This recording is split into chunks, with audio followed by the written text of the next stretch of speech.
मोमिनो, तुम पर रोजे फर्ज किए गए हैं जिस तरह तुमसे पहले लोगों पर फर्ज किए गए थे, ताकि तुम परहेजगार बनो।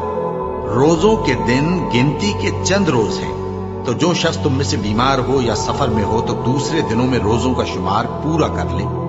और जो लोग रोजा रखने की ताकत रखें लेकिन रखें नहीं, वो रोजे के बदले मोहताज को खाना खिला दें।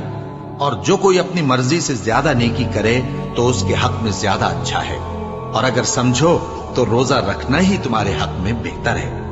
रोजों का महीना रमजान का महीना है, जिसमें कुरान अव्वल नाजिल हुआ, जो लोगों का रहनुमा है और जिसमें हिदायत की खुली निशानियां हैं और जो हक व बातिल को अलग अलग करने वाला है।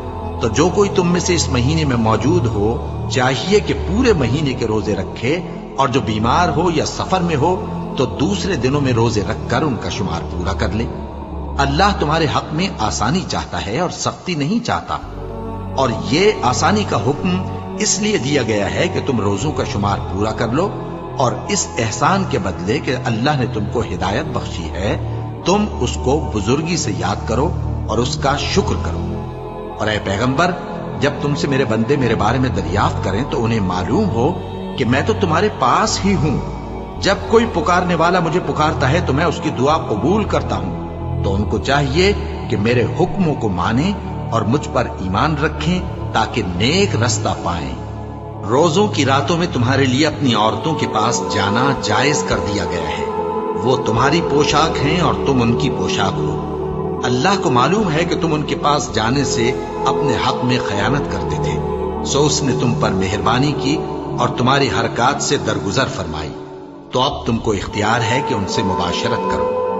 और अल्लाह ने जो चीज तुम्हारे लिए लिख रखी है, यानी औलाद, उसको अल्लाह से तलब करो और खाओ और पियो, यहां तक कि सुबह की सफेद धारी रात की सियाह धारी से अलग नजर आने लगे। फिर रोजा रखकर रात तक पूरा करो। और जब तुम मस्जिदों में एतकाफ बैठते हो तो उनसे मुबाशरत न करो। ये अल्लाह की हदें हैं, इनके पास न जाना। इसी तरह अल्लाह अपनी आयतें लोगों के समझाने के लिए खोल खोल कर बयान फरमाता है, ताकि वो परहेजगार बने।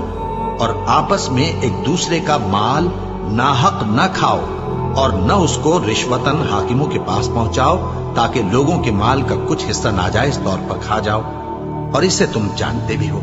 ऐ पैगंबर, लोग तुमसे नए चांद के बारे में दरियाफ्त करते हैं कि घटता बढ़ता क्यों है। कह दो कि वो लोगों के कामों की मियादें और हज के वक्त मालूम होने का